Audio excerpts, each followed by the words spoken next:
everybody. So I got another project. Fellow YouTuber dropped off his boat. He's had problems with this motor. This is not it, but one of the things that he was asking about and wanting was a power tilt and trim for his boat, and so I picked up this motor, not running, and its wiring's all shot on it pretty much, but it had power tilt and trim, and so I'm gonna get this guy running and install it on his motor. So anyways, that's one of my projects today, is to get this guy off of this motor, and then it came with the old trim pump, which I have in this plastic bag. If I can get it where you can see it, but yeah, there's the old trim pumps that they used, and this one has the mounting brackets on the bottom. Let's get a good look at it. Yeah, so anyway, that's what I'm going to be doing today, is going through this pump and getting the mounting brackets off and installing on his boat. Probably get it running first before I install it. Waiting on a belt, timing belt for his motor, and I should have him fired up, good to go. But I'll shoot some pictures, and we'll might get over to pick it up and stuff. Maybe do a video of us. And I thought it was pretty cool that he found me, and anyway, kind of makes it all really cool and worth it. And anyway, I just wanted to kind of give a little update what I'm up to.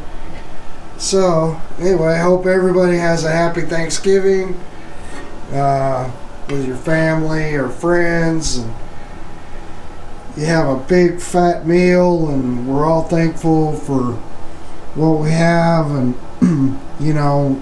supporting our troops and family. So all you guys that are out there, defending our freedom, and cops and firefighters and everybody that take care of us on a daily basis, a big thank you to you.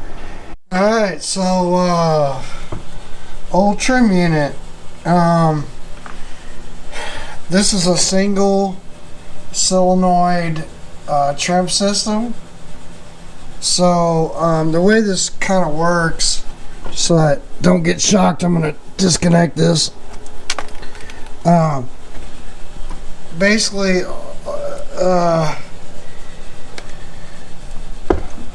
get it where you can see it, maybe.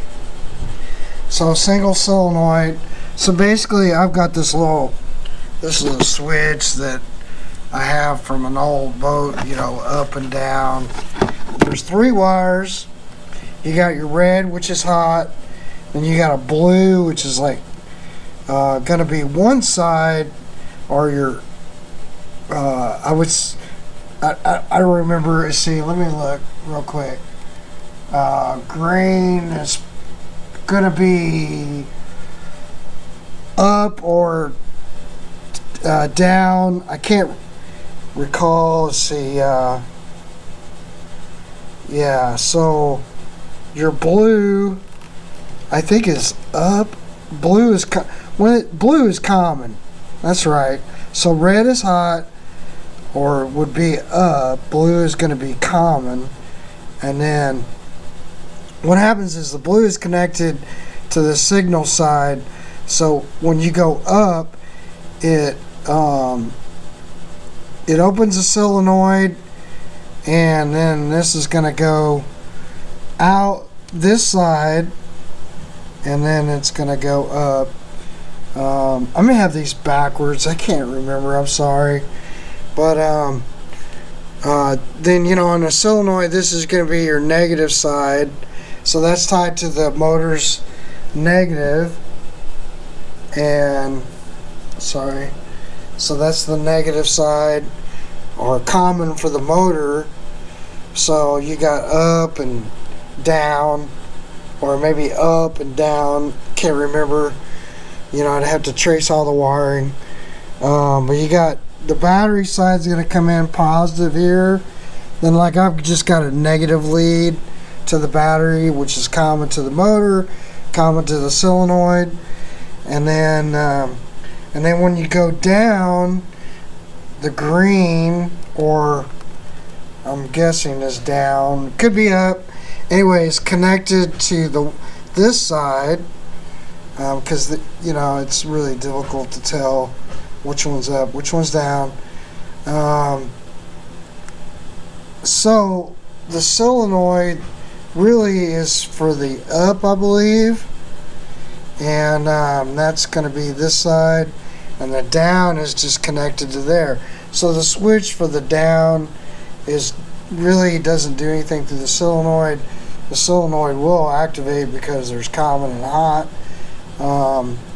So the on the switch, you know, it's either it's hot, and then you're gonna have a line up and a line down. So there's only 3 lines.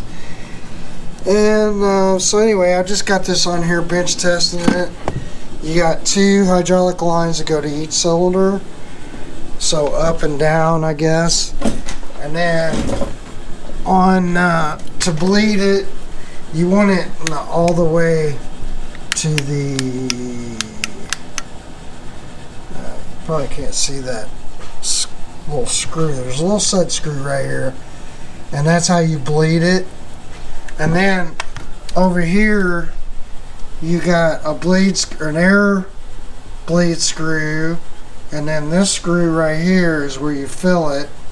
And the way how you fill it is I just have I've got a little pump, right, and I just pump it.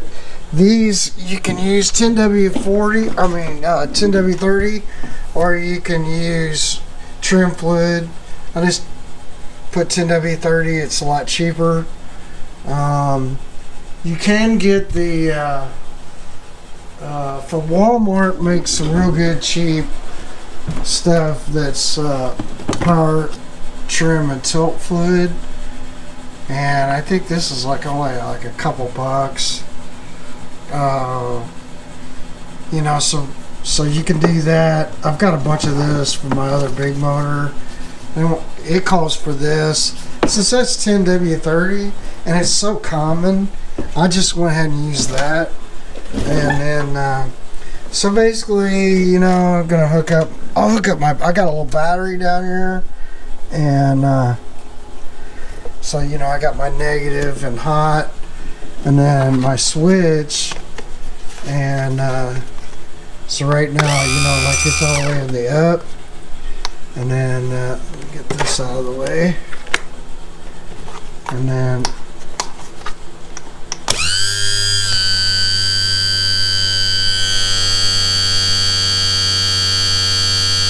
I already bled this. It takes a while to bleed, but you just gotta do it slow and easy, and you know, watch it, because when they're all the way out, if you try to open up that set screw, I mean, it's under pressure, and that oil is just gonna go everywhere. And let's see, I'll run it back in.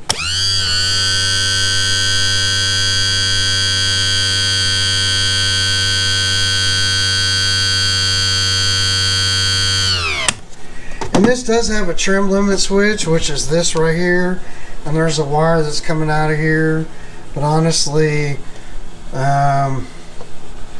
it's almost overkill for this motor. You're just not gonna over trim, and these tend to like really corrode, and I just wouldn't even hook it up unless you're just, you know,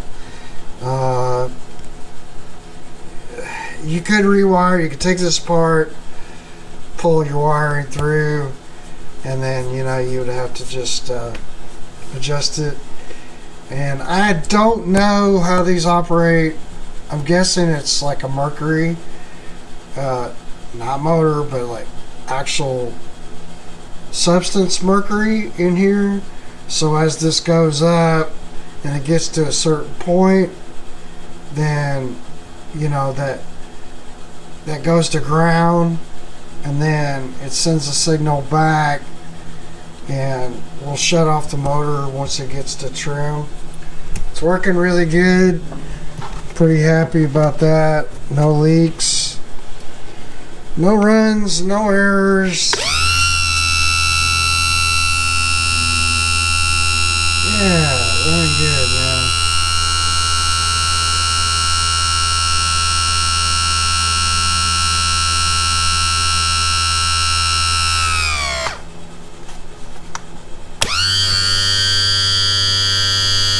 Took a while for the motor to work when I first put it on the bench. Obviously it had been sitting for a good while.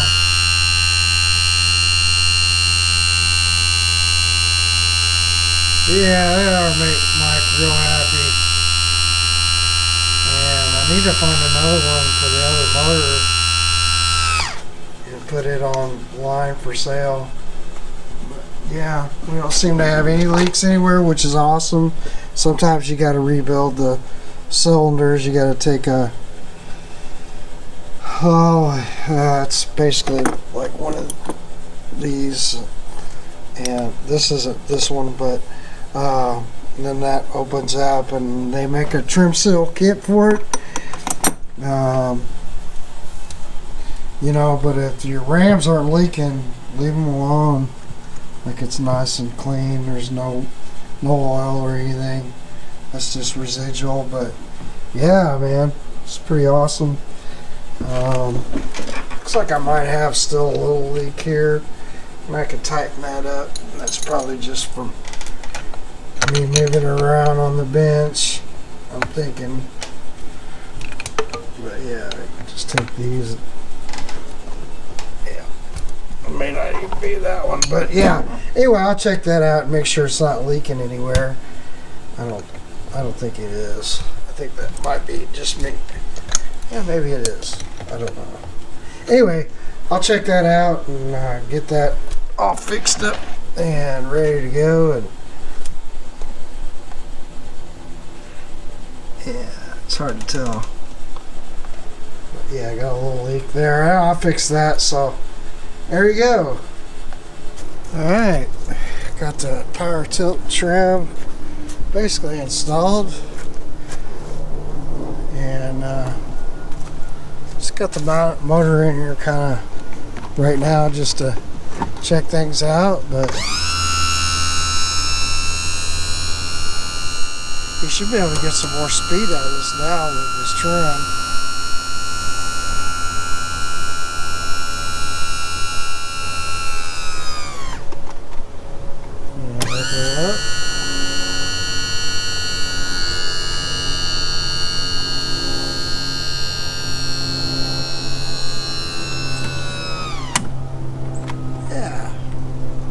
Working pretty good. So you can see up there I'm still waiting on a belt. Try to get him going.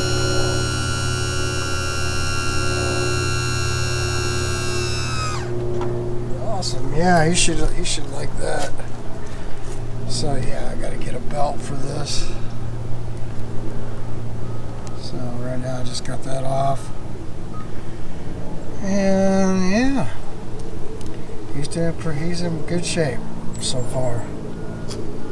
So turned out pretty good, I think.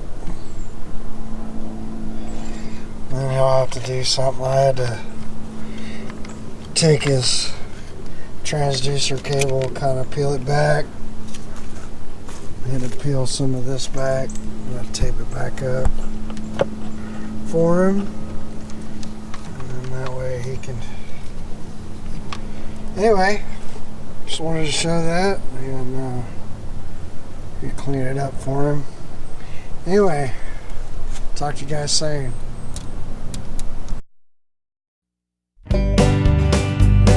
I